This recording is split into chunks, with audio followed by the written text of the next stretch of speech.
Wapendwa katika Kristo, karibuni katika tafakari ya neno la Mungu siku ya Jumapili ya Matawi mwaka 2026, mwaka A wa Kanisa. Jumapili hii ya Matawi inajulikana kama pia Jumapili ya Mateso, ambayo inatuingiza katika Juma Kuu.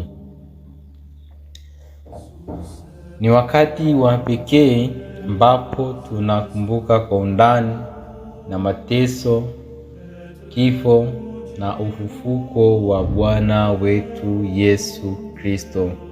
Ni wakati ambao tunakumbuka kwa undani na kutafakari mateso, kifo na ufufuko wa Bwana wetu Yesu Kristo.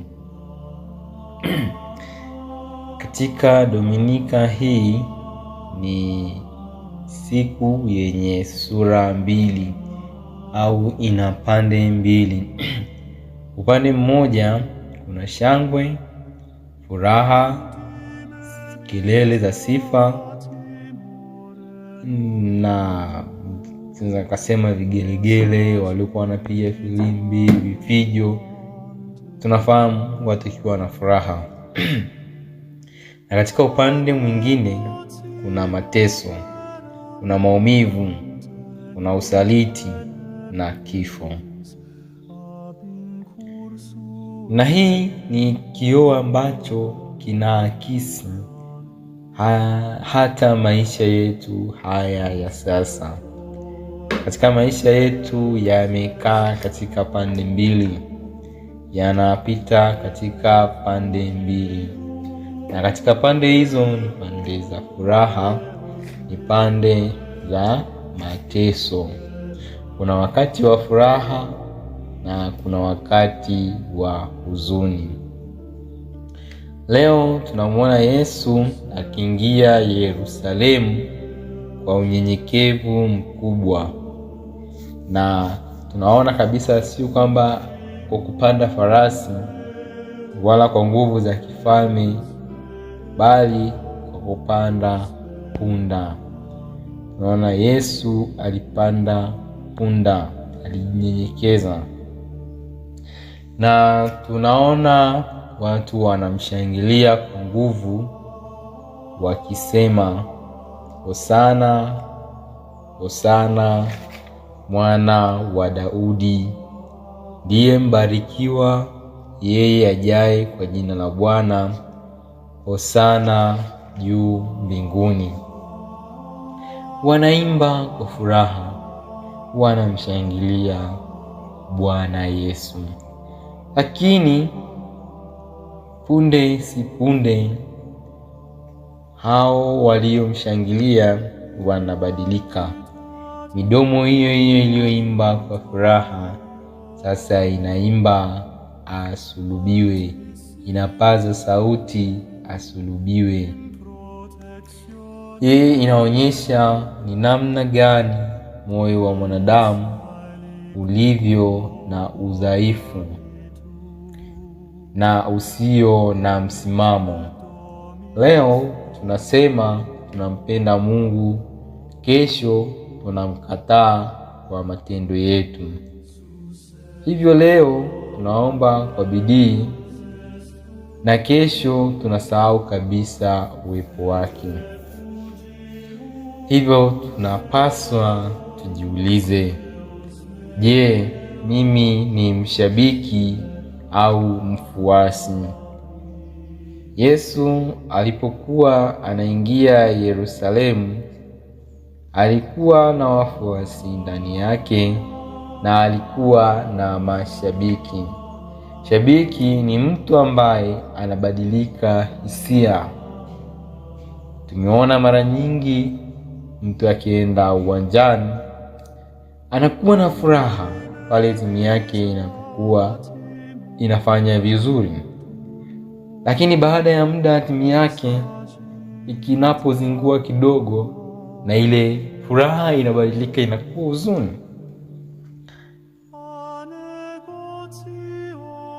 Hivyo leo tunaalikwa tujiulize katika Dominika hii, je, sisi ni wale tunaoshangilia kwa furaha matendo ya Mwenyezi Mungu na baada ya muda tunasahau na kufanya vitu vingine? Mioyo yao naona watu ilibadilika na kutoka kuwa wema na kwenda katika ubaya. Leo unampenda Yesu, kesho unamsahau.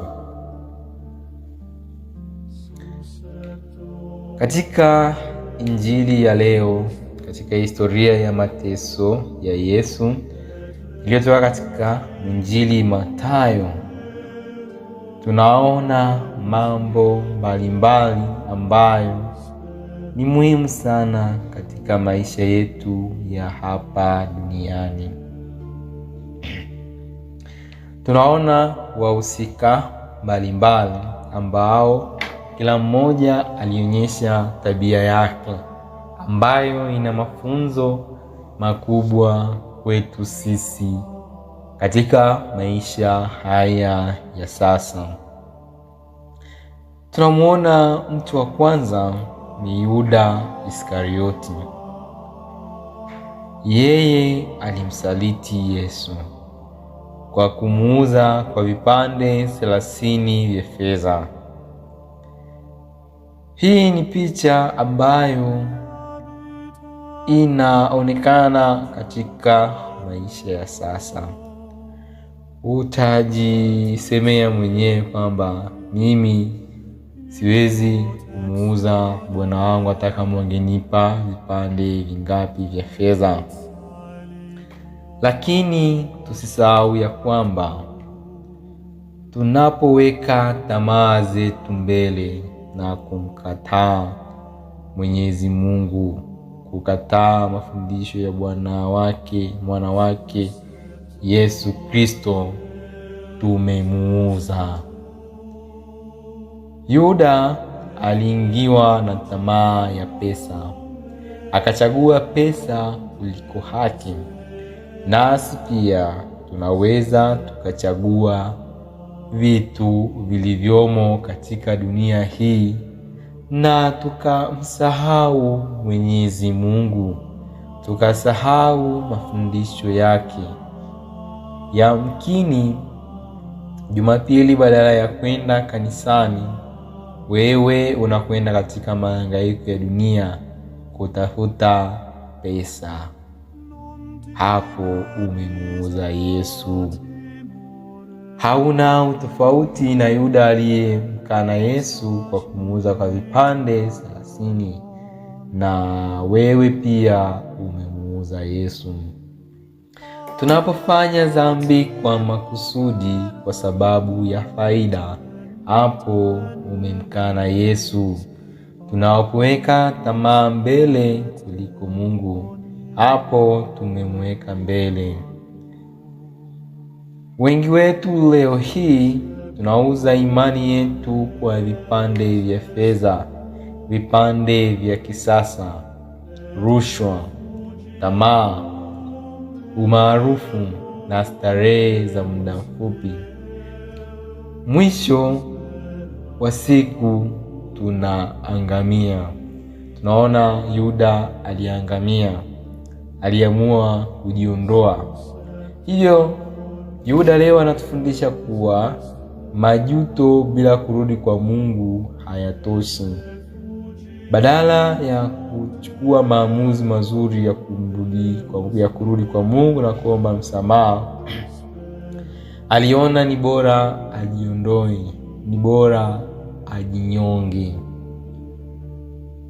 Katika historia hii ya mateso tunamwona mhusika mwingine, Petro. Petro alitoa ahadi kubwa, lakini moyo ulikuwa ni dhaifu. Kwa ujasiri alisema, hata litokee lolote sitakukana. Aliahidi, lakini muda mfupi baadaye anamkana Yesu tena mara 3.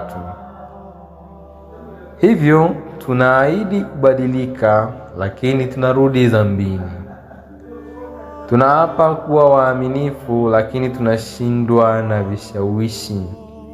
Tunaonekana imara mbele ya watu, lakini tunaanguka gizani.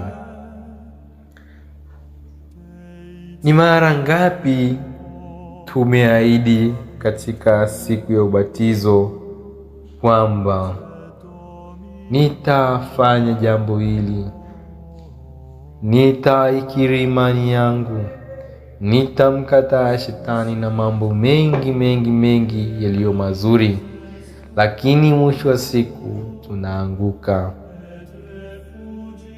Hivyo leo tunaalikwa tumtegemee Mungu na tusitoe ahadi ambazo hatuwezi kuzikamilisha. Daima tunapotoa ahadi tuwe na uhakika wa kuzikamilisha, hata kama itakuwa ni katika hali ngumu. Lakini tunaona tofauti kati ya Yuda na Petro. Petro, baada ya kugundua amemkana Yesu mara 3, alilia kwa uchungu, alifanya kitubio. Hivyo nasi leo tunaalikwa kujifunza kuanguka si mwisho, bali tunaalikwa tumrudi kwa Mwenyezi Mungu kwa moyo wa toba ya kweli. Tunaona wahusika wengine ni wanafunzi. Wanafunzi hawa walilala usingizi wa kiroho. Yesu akiwa bustanini Getsemane, akiwa anasali, aliwaambia wanafunzi wake wakeshe waombe pamoja naye, lakini wanafunzi wake walilala. Hii ni picha ya Wakristo wengi wa leo.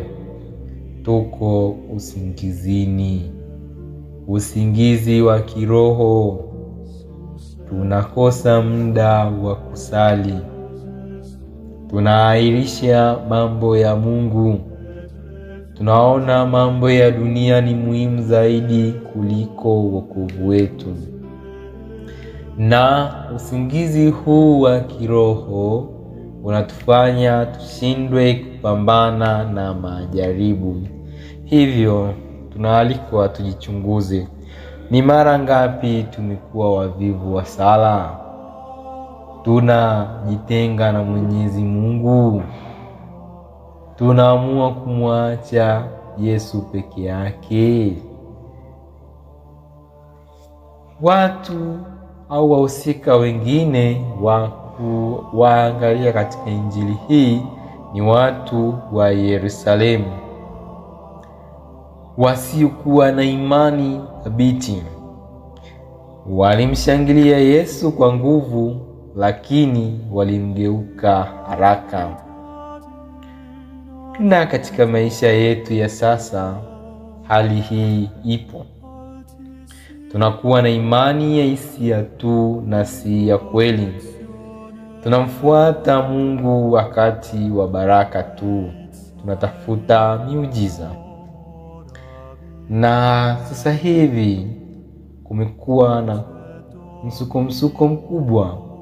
Asubuhi watu wanaenda kanisani, mchana wanaenda kwenye mambo mengine, wanakwenda kutafuta miujiza.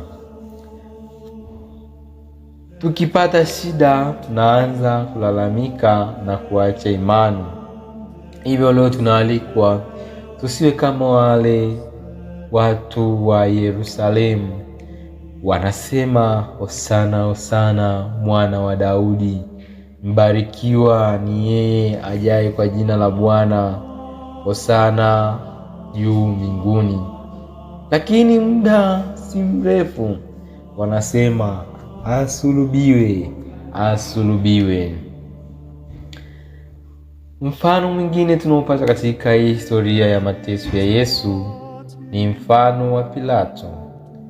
Pilato anaugundua ukweli kwamba mtu huyu hana hatia, lakini anaupuuza. Anaogopa watu, anaamua kuosha mikono yake. Na hii ni hali ya watu wengi leo hii. Tunajua kilicho sahihi, lakini hatufanyi. Tunaogopa kusema ukweli kwa sababu ya watu, kwamba watatuchukia, kwamba watatutenga, na tunaamua kuosha mikono yetu. Tunakubali maovu ili tu tukubalike. Hivyo leo tunaalikwa kuwa watu wenye mfano mzuri, kama mfano tunaopata wa Yesu Kristo katika historia hii ya mateso yake, mfano wa upendo wa ukweli. Katika haya yote Yesu anabaki mtulivu, anabaki kuwa mnyenyekevu, anabaki kuwa mtii. Anasalitiwa, lakini habadiliki, habadili upendo wake. Anateswa, lakini hakati tamaa, kwa sababu anajua anatupa paji la upendo, paji la kutukomboa. Anafanyiwa vitendo vingi, lakini anachagua msamaha. Na huu ndio upendo wa kweli. Huu ndio upendo unaotoa maisha, upendo unaosamehe, upendo unaovumilia hadi mwisho. Hivyo katika Dominika hii ya Matawi tujiulize maswali haya. Je, mimi ninamkana Yesu au ninamsaliti Yesu kwa namna ipi? Kwa tamaa kama Yuda alivyomsaliti, au kama Petro aliyeahidi lakini akashindwa amkana Yesu, au kama wale waliolala? Je, nimelegea kiroho, au kama Pilato anaogopa kusimamia ukweli? Hivyo leo tunapewa tumaini. Tunaweza kuchagua kuwa kama Yesu, kuishi kwa upendo, unyenyekevu na utii kwa Mungu. Imani ya kweli si maneno wala shangwe za kawaida tu, bali ni maisha ya kila siku. Kusamehe wanaotukosea, kusimama katika haki hata kama ni ngumu, kumfuata Kristo hata kama ni ngumu, kuna msalaba. Hivyo tunapoanza juma hili kuu, tusibaki katika hali tuliyoizoea, bali tuandamane na Yesu hadi msalabani. Tuandamane, tushikamane naye mpaka msalabani, maana hakuna ufufuko bila mateso, na hakuna ushindi bila kujitoa. Leo Yesu anaingia Yerusalemu ya moyo wako. Tukiona katika somo la Injili tuliyoisikia wakati wa kubariki matawi, Yesu anawatuma wanafunzi wake waende wakamchukue punda na mwanapunda, na yeyote atakayewauliza waseme Bwana ana haja nao. Na leo Bwana Yesu anatuambia, anakuambia ana haja na wewe. Ana haja na wewe, anataka uende kwake. Peleka mizigo yako, peleka uchovu wako, peleka matatizo yako, peleka furaha yako kwake. Tujiulize, je, utamkaribisha kwa namna gani Yesu? Au utakuwa kama wale mashabiki walioshangilia, Hosana Hosana mwana wa Daudi, mbarikiwa ndiye ajaye kwa jina la Bwana, Hosana juu mbinguni, na mwisho wakaanza kusema asulubiwe, asulubiwe. Hivyo katika juma hili la mwisho la Kwaresma, ambalo ni juma kuu, tunaalikwa tuweze kumrudia Bwana Yesu, tuishi katika unyoofu, tuwapende wenzetu, tuwe na moyo wa upendo, tusamehe, tuwaachilie wale tuliowekea chuki, tuishi kwa kushirikiana, tudumishe neno la Mungu, tuliishi neno la Mungu ili tuweze kupata utukufu na tuweze kuimba wote kwa utukufu siku ya Pasaka. Niwatakie Dominika njema na mwanzo mzuri na ulio mwema katika juma hili kuu la Kwaresma. Asanteni. Tumsifu Yesu Kristo.